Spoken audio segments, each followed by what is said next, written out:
Hoy estoy aquí con Sergio Abanadas, el doctor Sergio Abanadas. Un gusto, un placer que te hayas prestado a poderte hacer una entrevista para explicar todo aquello que tú estás haciendo, en qué momento de vida estás y cómo todo esta situación que estamos viviendo actualmente de la medicina, que se le está llamando la medicina integrativa. Bueno, veo que eres un referente en este campo, al menos para mí lo eres, y sobre todo la forma de vida que estás llevando a la hora de abordar los pacientes.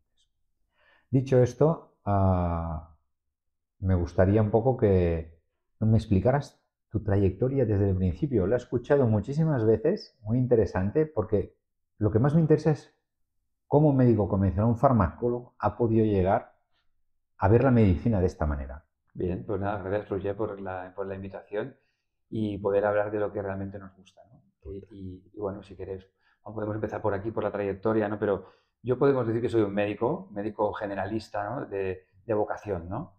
En la carrera cuando estudié medicina, al principio, los primeros años fue un poco duro, ¿no? No me acababa de encontrar realmente con lo que yo había siempre querido, ¿no? Fue cuando empecé a visitar pacientes ya en el hospital, a ver casos reales, a ver cómo funcionaban los procesos de los pacientes que yo me enchufé, ¿no?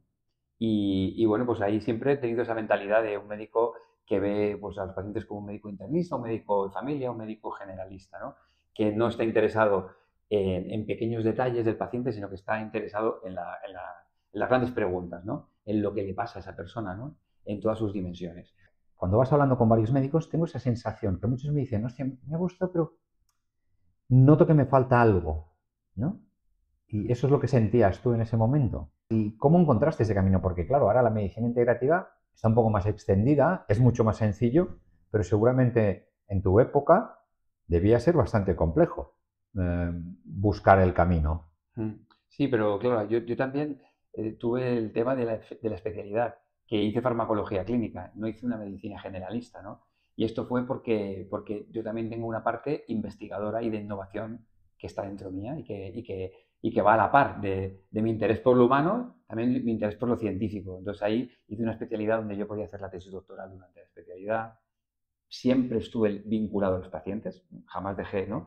de visitarlos, pero tuve mucha curiosidad científica, poder hacer estudios, ensayos clínicos con personas, no con animales, sino con personas, ¿no? Y claro, tenía estos dos caminos, un camino de investigación, un camino de innovación y un camino de los pacientes, de la parte más generalista, ¿no? ¿Cómo los iba conjugando? Con dificultades, pero sí que es verdad que llegó un momento en el que mi carrera científica pesó más que la médica.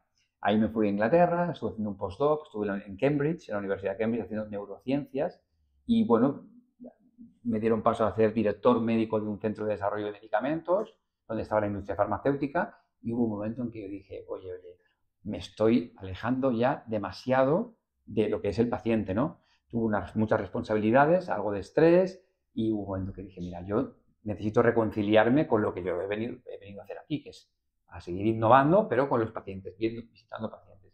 Y ahí fue donde hice realmente un clic y empecé a interesarme, ¿no? Por otras maneras de acercarme a los pacientes que no solo era la medicina convencional. Y ahí empezó pues todo un desarrollo de otras técnicas, de otros enfoques, ¿no? Aprendizajes y por supuesto siempre con mi base de medicina convencional lo quise conjugar todo. Conjugarlo todo quiere decir integrarlo todo y cuando yo, sin saberlo, estaba haciendo medicina integradora o integrativa, ¿no? Y me puse en contacto también con Estados Unidos, vi que allí ya tenía un nombre, esto que yo hacía de manera natural, y bueno, y muy poquito tiempo después montamos la primera clínica de medicina integrativa aquí en Barcelona, la primera clínica de medicina integrativa de España, una de las primeras de Europa, y como tal, ¿no? Y poquitos meses, un año y medio después, pues fundamos la Sociedad Española de Medicina Integrativa, ¿no? Y a partir de ahí, pues bueno, ha venido una historia, ¿no? De seguir haciendo todo esto, pero ya con un equipo, visitando pacientes, ¿no? Y siguiendo vinculado a la investigación, a la innovación, de una manera un poco más indirecta, pero ahí sigue, ¿no? A mí me gusta pensar lo que hemos dado orden, dado coherencia a todo aquello y le hemos dado visibilidad, ¿no? A través de tu clínica, por ejemplo, debe ser fantástico ver cómo abordáis un caso de un paciente, ¿no? Porque Todos se imaginan el médico detrás del despacho, ¿no? Ahí anotando cosas y que le dice, tómate esto, tómate aquello y dala, y recetita y adiós, ¿no? ¿Podrías contarnos un poco cómo abordas tú los pacientes o en el centro cómo los abordáis o cuál es la filosofía de abordaje de los pacientes cuando te entra una persona con una enfermedad crónica, con un proceso oncológico? Hay muchísimos, ¿no? Sí, y esto ha ido evolucionando con el tiempo, lógicamente, ¿no? Pero yo creo que ahí está el clave de todo, que es el decir, bueno, ¿desde dónde haces el abordaje? ¿Cuál es el objetivo de la visita del paciente? ¿Darle un tratamiento específico o no? Que era un poco la medicina que yo he estudiado farmacológica de toda la vida. Es un diagnóstico, inmediatamente tienes un tratamiento para seleccionar para ese paciente, ¿no? O realmente lo que quieres es conocer al paciente. Conocer a ese paciente y todas sus dimensiones y entender por qué ha enfermado. Y no para buscar un tratamiento específico, sino para buscar, digamos, el modo de volver a recuperar su salud. Y este modo puede ser que tenga que cambiar hábitos de vida, puede ser que tenga que dejar alguna relación que está teniendo tóxica, puede ser que deba salir del medio de ciudad al medio natural del campo, puede ser que tenga que hacer más ejercicio, puede ser que tenga que aprender a meditar, pueden ser muchas cosas, pero en realidad es eso, conocer al paciente para saber qué es lo que le falta y qué es lo que en qué se le puede ayudar, en qué área se le puede ayudar. Creo que esta es la diferencia fundamental un poco, ¿no? Para eso necesitas tiempo también. Sin tiempo no vas a poder conocer a una persona. Y destreza y conocimiento de todo ello, porque para poder transmitirlo supongo que tú debes haberlo vivido en ti, todo el proceso, para llegar al punto donde estás. No solo aprender todos los conocimientos técnicos, sino aprender también el conocimiento humano, ¿no? De cómo nos comunicamos entre nosotros, qué es lo que sentimos, cómo lo pasamos, ¿no? Yo creo que la mejor manera, que creo que es tu caso también y como el de muchos, es haberlo vivido en ti. Al final es el autoconocimiento y la automejora del profesional sanitario. Ya sabes que esto es uno de nuestros ejes Sí. y para nosotros es fundamental. Claro, tú no vas a poder llevar al paciente, a la persona, a un nivel de conciencia o a un nivel de entendimiento por el que tú no hayas transitado antes. Puedes explicar a los pacientes cosas desde lo teórico, lo van a entender, que se lo estás transmitiendo desde lo teórico, o puedes transmitir desde lo vivencial. No tiene nada que ver. Desde lo teórico puedes obtener resultados, yo no digo que no, pero desde lo vivencial, desde lo autovivencial, vas a poder ser un ejemplo, vas a poder explicar cosas por las que estás transitando o por las que transitaste y además vas a tener un recorrido, sabes dónde empezó, cómo te fue a ti y dónde has llegado. Y por tanto estás hablando al paciente de una posible evolución desde un camino aprendido. Es un poco como si cuando estás de viaje, ¿no? Y le preguntas a alguien, estás perdido, ¿no? Y te dicen, no, espera un momento que... Y miran la guía y te dicen, no, la calle está por allí. Bueno, pero si tú ves a alguien que te dice, no, sin mirar ninguna guía, ¿no? Yo te digo que la carretera está allí porque yo la transito cada día, voy en bicicleta, ¿no? Pues no hay nada que preguntar más, ¿no? Es decir, tú lo ves, ¿no? Desde dónde vienen los conocimientos, ¿no? Y yo creo que para poder ayudar a los demás, de verdad, en profundidad, pues tienes que saber lo que vas a proponer. Si quieres proponer mejorar nutrición, quieres proponer mejorar su atención plena, quieres proponer evitar ciertos tóxicos, quieres proponer cierto ejercicio, pues debes de tener un conocimiento en tu propia persona y si lo tienes, puedes realmente mejorar la salud de las personas en otra dimensión diferente. Y me has hecho recordar aquello digo, ¿cuál es tu mejor viaje? Tal. Dice, y lo hace el otro y dice, pues a mí no me ha dicho nada, ¿no? Dice, claro, es como yo lo viví en ese momento, ¿no? Eso es. Y cómo lo sentí. Ese era chulo, me lo has hecho recordar que era muy chulo. Otra cosa que me es muy difícil, y yo creo que para todos debe ser muy difícil, es respetar los tiempos. Antes lo comentábamos.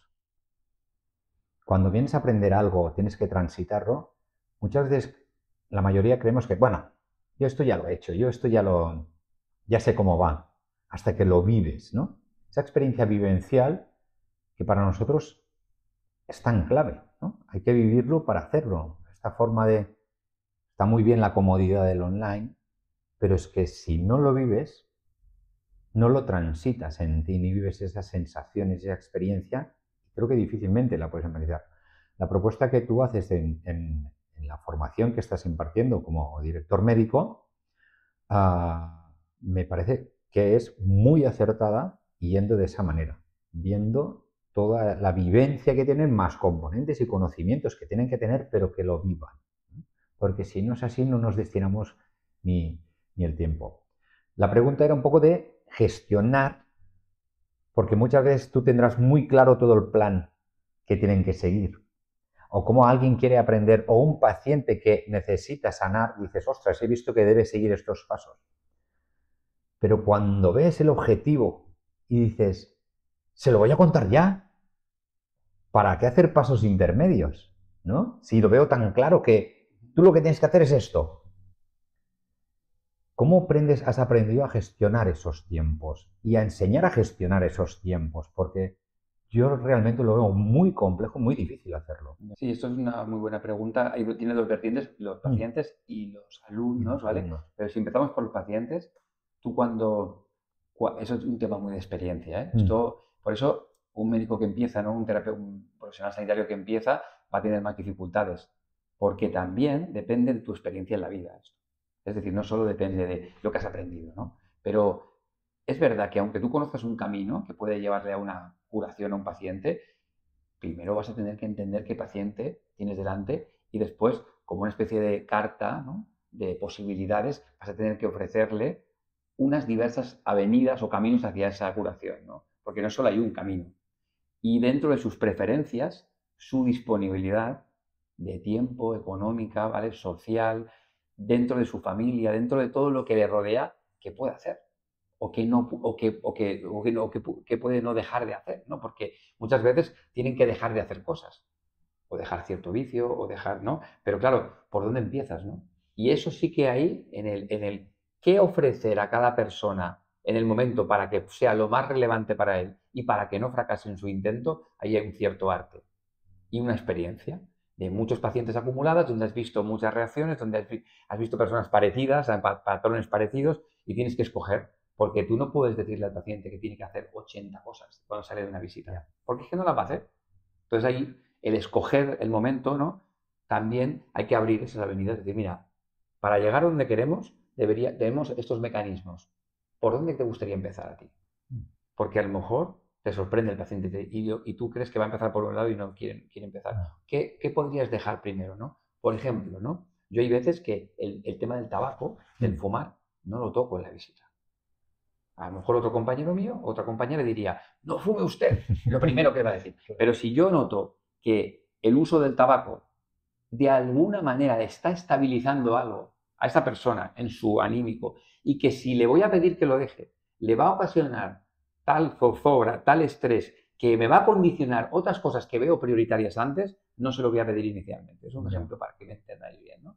Entonces, por supuesto, suelo siempre recomendar dejar el tabaco y suelo dar muchas herramientas para dejarlo. Pero escoger el momento en cuándo va a suceder eso, y se lo digo a veces, ¿eh?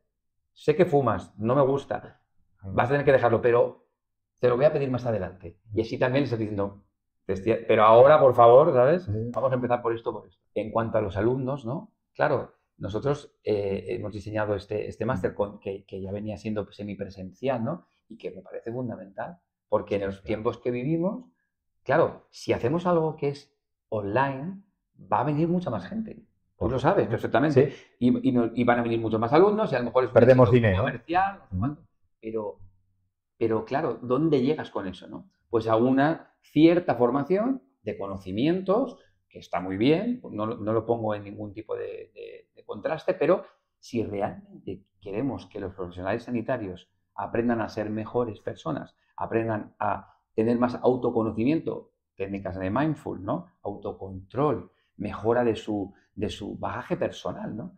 ¿Cómo impartes esto de manera online sin tener la vivencia de cada fin de semana que van viniendo, que van recibiendo curso, que van recibiendo instrucciones, pero sobre todo que van recibiendo interacciones con el profesorado y con los propios alumnos, que es un viaje de 2 años con 16 fines de semana, ¿no? Claro, esto, si no lo vives así, va a ser otra cosa totalmente diferente. Y bueno, pues quizás perdemos alumnos, pero yo creo que ganamos algo muy importante, que es que realmente lo que hemos dicho, ¿no? No solo sea una formación, sino que al final sea una transformación personal. Esa manera de hacer, esa ética de cómo enseñar a otros profesionales, es muy diferente el enseñar que el vender. No sé, para mí no es un check más, sino que es un acompañamiento a otros compañeros que ayudarán a muchísima gente. Y esto lo encontré muy reflejado en ti, lo veía muchísimo y por eso empaticé muchísimo con esta manera de trabajar. Pero bueno, no está carente del viaje siempre de dificultades, porque en la parte vivencial, una de las cosas que creo que hemos visto ha sido pasar mil problemas las personas.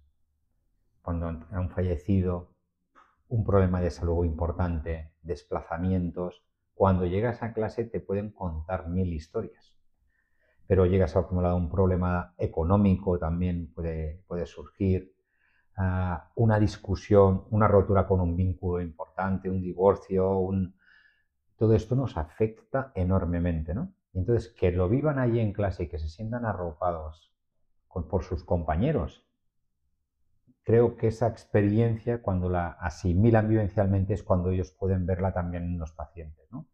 Porque, no sé si estarás de acuerdo, pero tienes muchísima experiencia abordando pacientes.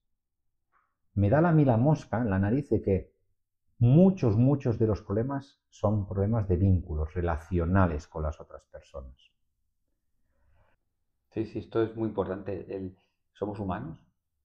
¿Y qué es lo que nos hace humanos? Pues toda la interacción con los demás humanos y con los demás seres del planeta, ¿no? Pero en realidad lo que nos hace humanos es la interacción con otros seres humanos y es en esa interacción están los vínculos de los que hablabas, ¿no?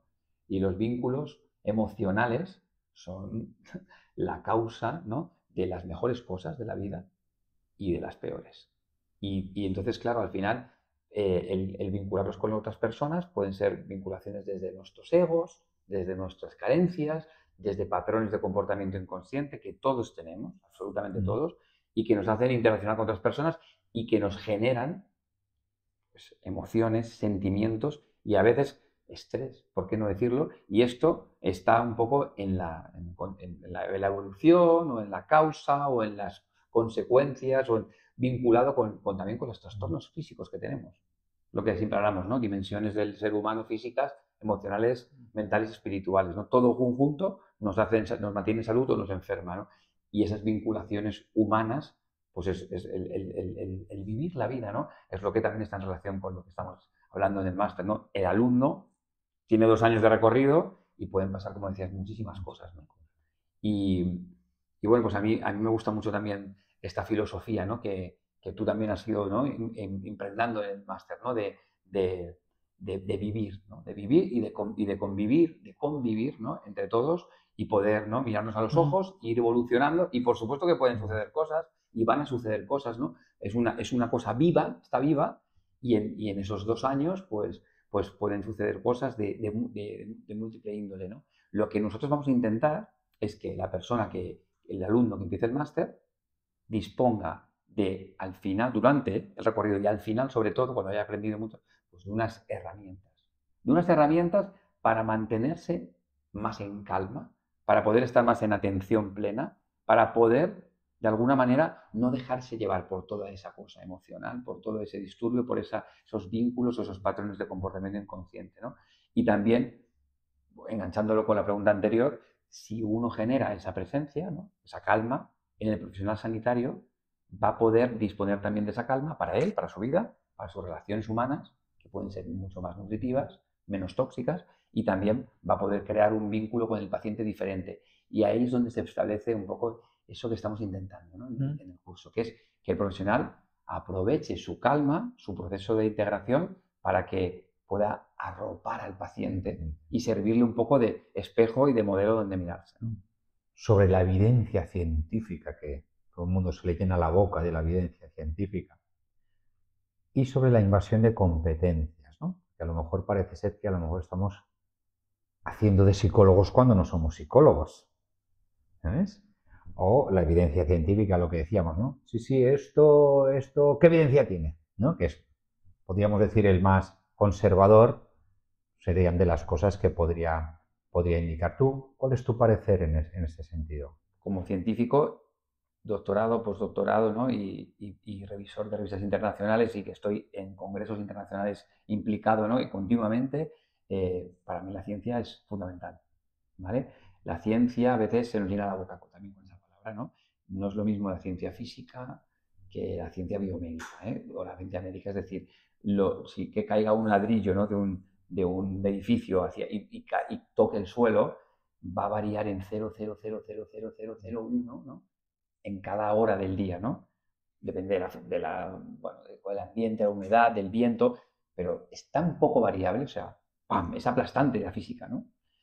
Un ensayo clínico en personas, el resultado puede variar mucho más. No va a ser del 0,0001, sino que en una facultad puede pasar una cosa, el año siguiente lo hacemos en un hospital de Sydney y los resultados son un poco diferentes. Es una ciencia que no es tan consistente, ¿vale? Pero a veces parece como que pensamos, Sí. los médicos, que es una ciencia, vamos, Exacta. que va exacta y que va a misa, Que ¿no? va a misa. Entonces, aquí, pues nosotros también, yo después de mucha experiencia de haber hecho unos cuantos ensayos clínicos, después de haber ejercido también y haber ayudado a otros médicos a entender más la evidencia científica, pues tenemos que saber que la evidencia científica se ha creado pues, encima de, sobre todo, un tema de que son los fármacos, que tienen patente detrás, ¿vale? Y no me quiero tampoco enredar mucho con este tema, pero al final los médicos disponemos de tratamientos en el hospital, ¿vale? Para dárselos a los pacientes basados en una gran evidencia científica, de ensayos clínicos muy bien diseñados, patrocinados por la industria farmacéutica, pero al final solo nos llega lo que la industria farmacéutica nos está proponiendo. Fármacos que tienen patente, por el cual, una vez aprobados, la industria se lleva unos ingentes beneficios. Que yo no estoy para nada en contra de esto. Me parece que es un muy buen sistema para tener fármacos. Pero cuando queremos tener otro tipo de sustancias no patentables, vitaminas, minerales, acupunturas, que funcionan muy bien y que pueden cambiar la vida de una persona, como no hay patente detrás, no hay dinero para hacer los ensayos. Y mucha gente no sabe esto, que muchas terapias no están disponibles para el médico convencional solo porque no son patentables. Entonces esto, en el máster también le estamos ayudando a los profesionales a discernir esto, ¿vale? Y también yo hago un llamamiento, ¿no?, a que lo no patentable tiene que tener su espacio, tiene que tener su nivel de evidencia científica. Y también discernir lo que sí que tiene evidencia de lo que no tiene evidencia. No todo vale. Ahora bien, hay muchísimas terapias, muchísimas sustancias, procedimientos que pueden cambiar tu vida, que te pueden ayudar a sanar y que no tienen patente detrás y por tanto no van a generar evidencias de ese nivel, el que se está esperando, ¿no? Es una cosa muy importante y muy interesante porque no se conoce este tema y muchos médicos ni siquiera se han preguntado esto. Dicen, oye, si a mí no me ha llegado que la vitamina D funciona para el COVID, por ejemplo, ¿no?, es porque no tiene evidencias. Y no es verdad.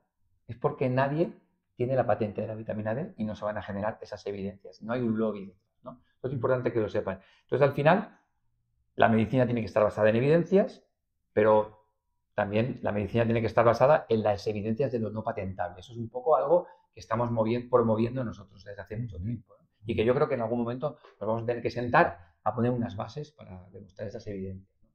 Luego me preguntabas un poco también del rigor y de lo profesional, ¿no? Y de que, por ejemplo, ¿no?, nosotros no somos psicólogos, ¿no? Y no se trata de hacerle psicólogo al paciente. Nosotros en nuestro centro médico tenemos psicólogos que hacen su trabajo. El trabajo de los psicólogos, el médico hace el suyo, los enfermeros hacen el suyo, cada profesional sanitario tiene que hacer su trabajo. Otra cosa es que tú tengas habilidades comunicativas y estés en un estado, digamos, de conocimiento personal que te ayude con tus pacientes. Eso es otra cosa. Y que te ayude a que ellos estén a gusto y que se sientan a gusto y que te puedan incluso contar cosas de su vida.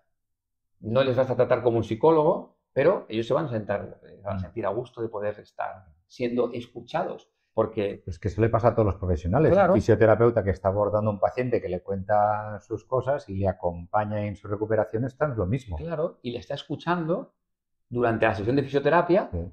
Y si no es lo mismo que tú te sientas escuchado, que estén tocando tus musculitos, que alguien te diga, no, no me hables, solo he venido aquí a tocar tus músculos. Y hombre, hay una pequeña diferencia de calidad, ¿no? De eso se trata un poco, ¿no? Pues muchísimas gracias, Sergio. Ha sido fantástico escucharte y que nos invitaras aquí a tu fantástico centro del ISIC. Céntrico, además, también. Totalmente céntrico, sí. Centro céntrico.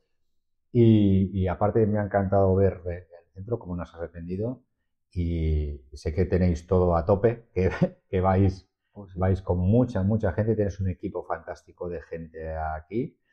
Y os auguro muchísimos éxitos y una continuidad enorme. Tendrás que ampliar, quedarte la manzana un día de estos si quieres, y si no, a casa, que se está muy bien también.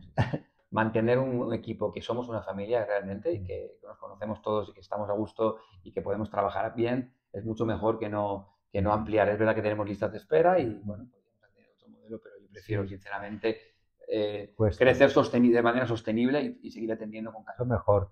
Me parece muy bonito acabar con esto también, que para eso estamos haciendo el máster. Para justamente eso, porque yo puedo ayudar a muchas personas en mi consulta y el equipo ayudar a muchísimas más, porque en equipo se ayuda mucho más, ¿no? Pero claro, lo que estamos haciendo ahora es sembrar este conocimiento. Las personas vienen aquí, evidentemente tenemos listas de espera, algo estamos haciendo bien, la gente sale contenta, nos referencia, pero oye, ¿por qué no le formamos a profesionales sanitarios en este modelo de sanidad que respeta la ciencia, que al final es que tiene en cuenta al paciente y que está un poco retomando los hábitos de vida de toda la vida, porque no estamos inventando tampoco la rueda aquí, pero sí que las cosas se hagan bien y sembremos las semillas, que es lo que estamos haciendo, y muchos profesionales sanitarios que vayan incorporando esta manera de ser y que abran sus centros y que desarrollen la medicina integrativa donde estén, ¿vale? Y yo creo que es lo más bonito que estamos haciendo, porque sembrando esas semillas que algún día espero yo ver florecer. Pues nada, muchísimas gracias. A ti, Roger.